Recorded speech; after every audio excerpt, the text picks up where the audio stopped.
गरुड़ पुराण में 5 विशेष प्रकार की प्रेत योनि के बारे में कहा गया है। प्रयोनि किसी को मिलती क्यों है? प्रेत योनि का निर्धारण कैसे होता है? प्रेत क्या खाते हैं, कैसे खाते हैं? पाक प्रेतों से कैसे बचें? गृहस्थ को प्रेत योनि मिलने के 5 मुख्य कारण हैं। वे कारण ही प्रेत योनि के लक्षण भी हैं। प्रेत का मुख सुई के छेद जैसा होता है। प्रेत भोजन को तरसते हैं, बासी भोजन पर ही उनका अधिकार होता है। बहुत तेजी से उड़ते हैं, लोभ में संग्रह कर सकते हैं पर उसका उपभोग नहीं। ऐसी बातें आपने प्रेतों के बारे में आपने सुनी होगी। गरुड़ पुराण में एक सुंदर कथा है इस बारे में। प्रेत योनि किसी को क्यों मिलती है? प्रेत योनि को भोगना कैसे पड़ता है? प्रेत योनि में आहार क्या होता है? प्रेत योनि से उद्धार कैसे होता है, आदि आदि। गरुड़ पुराण में मुख्य रूप से तो आत्मा के परलोक गमन और उसके फल निर्धारण की कथा ही है। किसी की स्मृति में उसके देहांत के बाद गरुड़ पुराण की कथा की परंपरा है। आप धैर्य से इस कथा को पढ़िएगा। गृहस्थों के लिए जानकारी की बातों से भरी पड़ी है कथा। प्रेत योनि के बारे में बहुत कुछ जान जाएंगे। कथा गरुड़ जी के एक प्रश्न से शुरू होती है। गरुड़ और भगवान श्री कृष्ण के बीच संवाद के बीच ज्ञान चर्चा ही गरुड़ पुराण है। गरुड़ ने भगवान श्री कृष्ण से कहा, भगवान कोई ऐसी कथा सुनाए जो अद्भुत हो, ज्ञानप्रद हो और उसमें आपकी महिमा भी निहित हो। श्री कृष्ण ने कहा, गरुड़ तुम्हारे अनुरोध पर मैं एक कथा सुनाता हूँ। कथा बहुत रोचक और सामान्य धर्म कथाओं से अलग है। इसमें मेरी भी भूमिका है। इससे तुम्हें प्रेत योनि के बारे में बहुत कुछ जानने को मिलेगा। कथा को ध्यान से सुनना और समझना। मनुष्य अगर इसे समझ ले तो वह कभी प्रेत ही न हो। भगवान ने कथा सुनानी शुरू की। प्राचीन काल में संतप्तक नाम का विद्वान ब्राह्मण ने घोर तपस्या से की। पापमुक्त और निर्मल ज्ञान प्राप्ति के बाद वह वन में रहने लगा। उसने सोचा कि सारा जीवन तपस्या में बीत गया, मैंने तो कभी तीर्थ यात्रा की ही नहीं, इसके बिना तो जीवन अधूरा है। इस विचार से वह तीर्थों के दर्शन को चल पड़ा। वह कभी अपने आश्रम या क्षेत्र से बाहर नहीं गया था, इसलिए मार्ग भूल गया।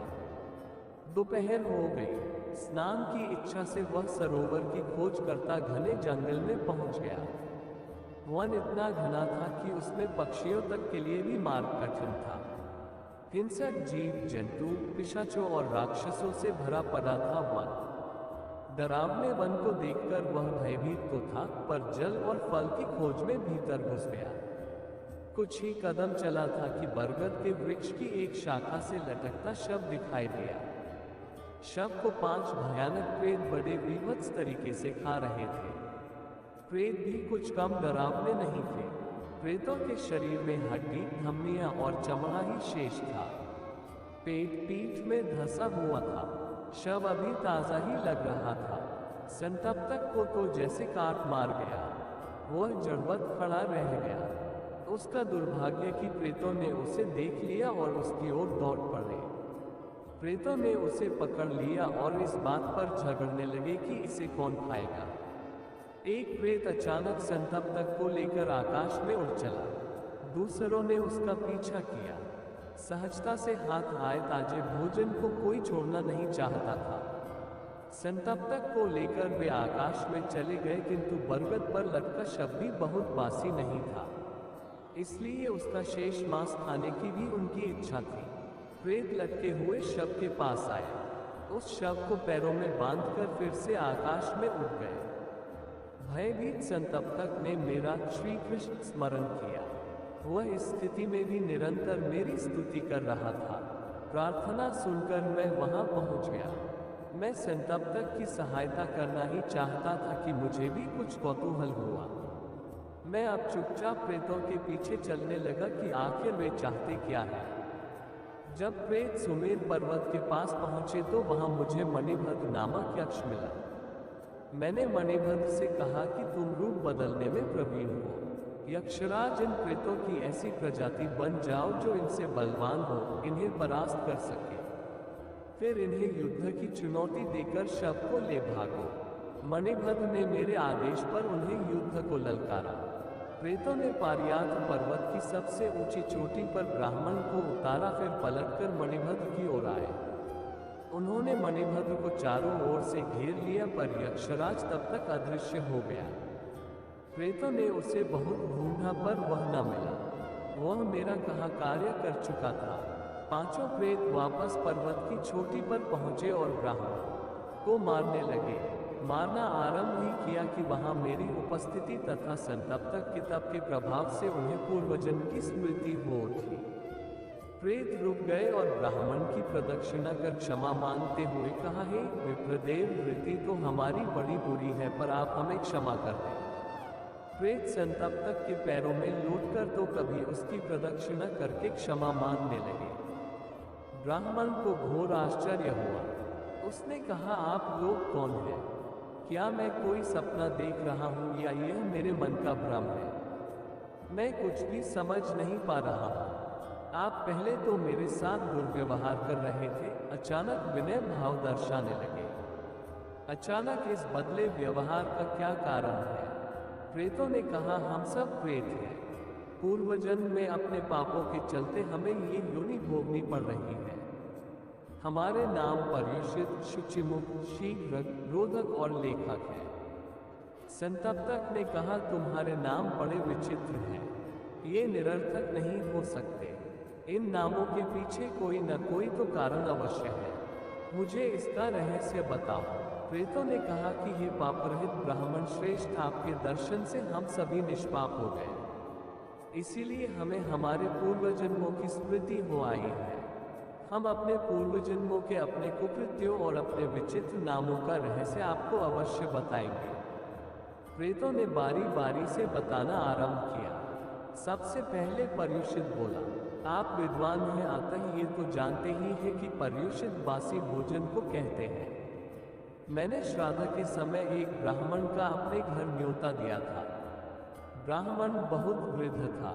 मार्ग में धीरे धीरे चलने के कारण कुछ विलंब से मेरे घर पहुंचा।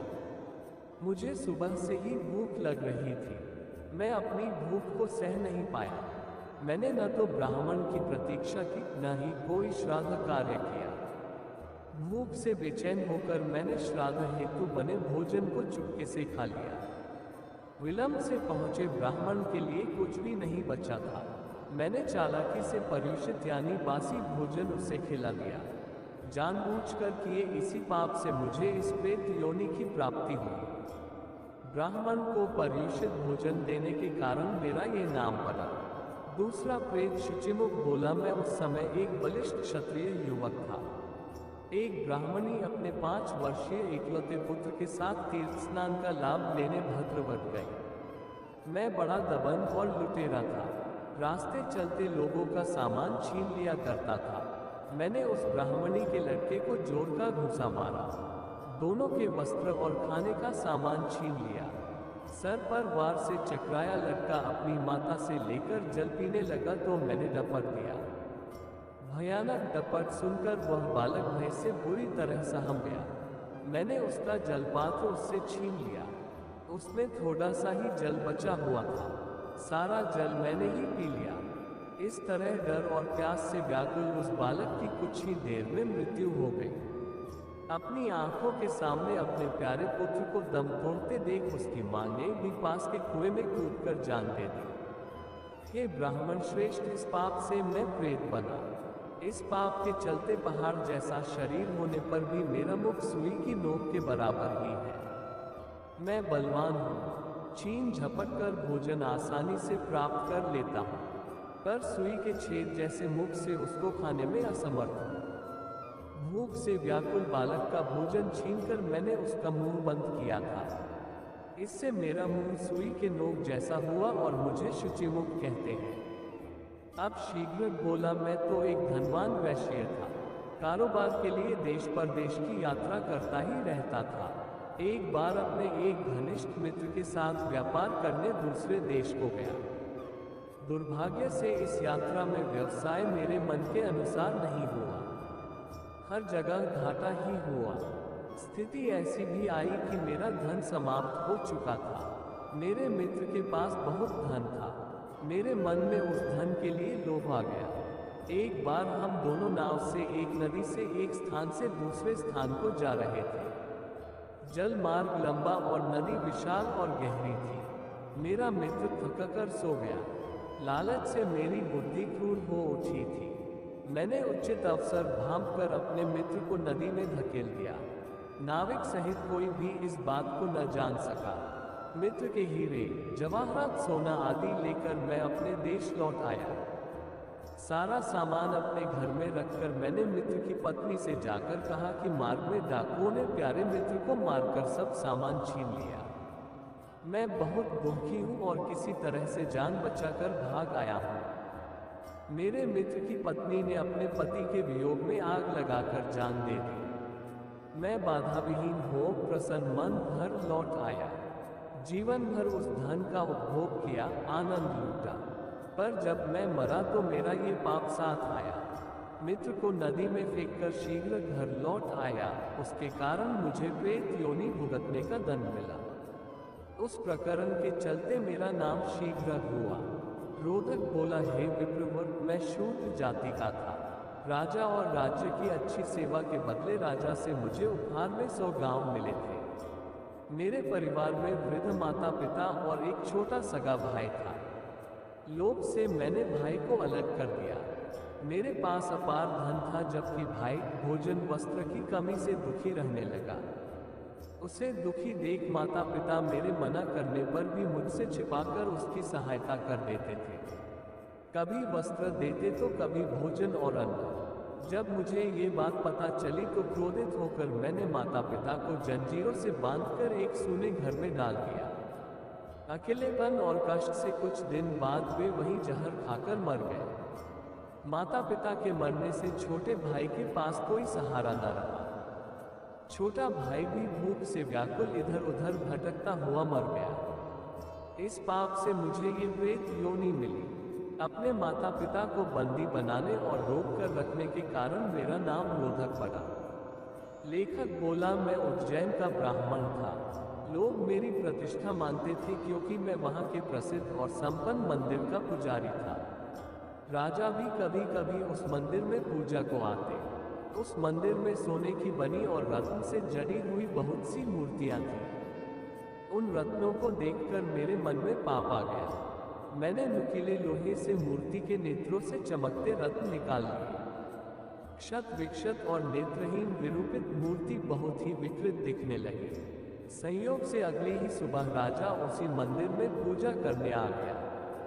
मैं इस घटना से अनभिज्ञता जताते हुए वहीं पर था।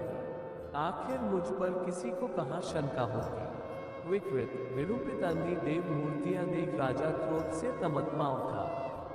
राजा ने अपनी अंजलि में जल उठाकर प्रतिज्ञा की कि जिसने भी चोरी की है वह श्रेष्ठ ब्राह्मण ही क्यों न हो, उसको प्राणदंड देगा। ये सुनकर मैं बुरी तरह डर गया। मैंने रात में चुपके से राजा के महल में जाकर तलवार से उसका सिर काट दिया। चोरी के सामान के साथ मैंने उज्जैन छोड़ चल दिया। होने की किससे पता, कोई नहीं जानता उसकी मृत्यु कैसे होनी है। रास्ते में जंगल पड़ा, वहां बाघ ने मुझे मार डाला। नुकीले लोहे से प्रतिमा को छेदने और काटने का कार्य करने के कारण मैं नरक भोगने के बाद लेखक नामक प्रेत हुआ। ब्राह्मण ने कहा, मैं समझ गया कि तुम्हारे दुष्कर्मों के अनुसार ही तुम्हारे नाम पड़े हैं। मैं तुम सबके आचरण और आहार के बारे में जानना चाहता हूँ। प्रेतों ने बताया, जिस घर में श्राद्ध तर्पण भक्ति पूजा नहीं होती, अशौच अशुद्धि रहती है। हम उसके शरीर से मांस और रक्त चूसकर उसे पीड़ित करते हैं। मांस खाना, रक्त पीना ही हमारा आचरण है। मल और विभिन्न अभक्ष वस्तुएं ही हमारा भोजन है। हम सब अज्ञानी, तामसी और मंदबुद्धि हैं। जाने कैसे अचानक ही हमें अपने पूर्वजन्म की स्मृति हो गई। हमने कैसा व्यवहार किया, क्यों किया, हम यह नहीं जानते। कथा सुनाकर श्री कृष्ण गरुड़ से बोले, प्रेतों का वार्तालाप पूरा होते ही मैंने उन्हें दर्शन दिया। ब्राह्मण ने मेरी अर्चना कर प्रेतों के उद्धार की प्रार्थना की। मैंने ब्राह्मण और प्रेतों का उद्धार करते हुए ब्राह्मण संतप्तक समेत 5 प्रेतों को भी अपने लोक में वास किया। प्रभु ने कहा, कर्मों के अनुसार दंड भोगना ही पड़ेगा। निकृष्ट कर्म करने वाला दंड से बच नहीं सकता। अज्ञानतावश उसे भ्रम होता है कि उसका पाप गुप्त रहेगा। फिर दैवयोग से उसमें भक्तिभाव जागृत होने के बाद ही उसका कल्याण होता है। यदि मनुष्य अपना कल्याण चाहता है तो उसे पापों से दूर रहना चाहिए। यदि अज्ञानतावश कोई पाप हो जाए तो उसका तुरंत पश्चाताप करे, अन्यथा उसे इस जन्म और अगले जन्म में इन पापों का कई गुना दंड भोगना पड़ता है।